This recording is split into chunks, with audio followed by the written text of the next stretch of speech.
Yes, in the back. I love this film so much, and I just want to ask you, what's your favorite John Waters song? That's a tough question to ask anybody. Gosh, if I would have to pick one, I guess it would be like the one like I grew up watching with the most with my brothers, which is Serial Mom. And I have a tattoo of Pussy Willows on my arm. Pussy Willows, Daddy. Yes. I love the monster humor in this movie. Are you planning on directing more films with monsters in them? Absolutely. Yes. Absolutely. I love monsters, and this is my first time working with we had our special effects team doing puppetry, and I love puppetry, and I really want to do. That was my first time working with it in any way, shape, or form, and I really want to do because I not just horror, but I love movies growing up like The Labyrinth and The Dark Crystal and Jim Henson movies, and I really want to work with puppetry more in a grander way, I guess, or fantasy kind of thing. That takes a lot, but I want to do it. In the middle, right there. Who was father? That's my sis. Father was me. That was my first drag king moment. What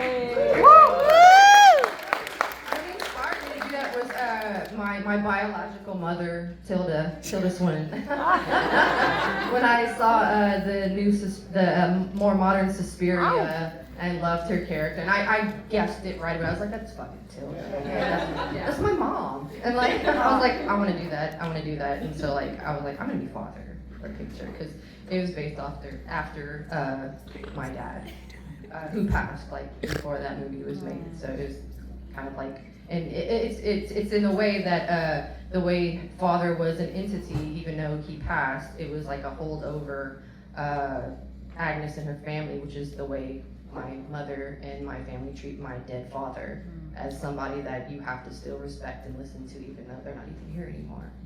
So they still have that hold over them. It's really sad. So. I think I saw a hand over here. Yes. Why like old Hollywood? Old Hollywood? Yeah. I guess the first horror movies I saw were older.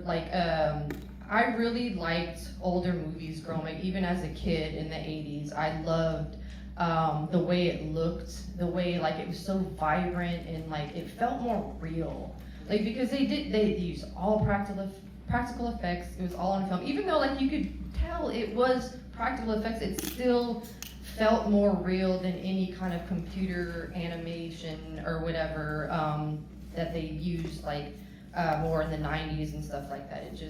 It captured me more, and I really appreciated as a little kid loving Halloween and wanting to put fake blood on everything. I wanted to do more of that because it was just that, just making with your hands and making things. I love that so much. And when I first started making movies, I tried to do everything myself, everything. And special effects was one of my favorites, even though I hand the reins over to the experts, which is tough.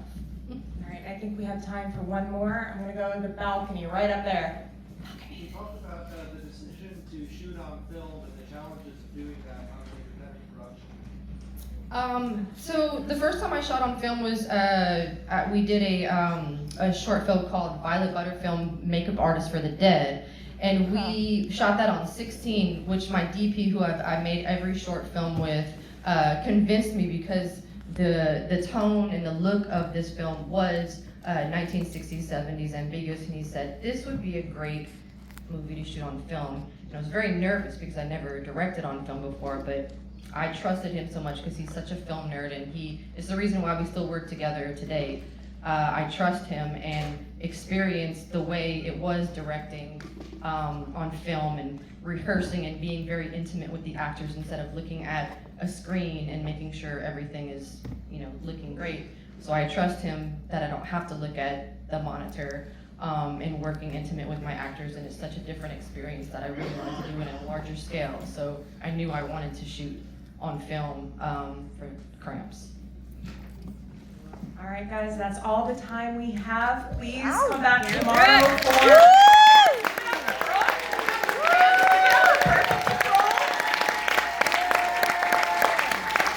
Please come back tomorrow. We have rep screenings with Bill Mosley, Chop Top, Texas Chainsaw 2, Devil's Reach.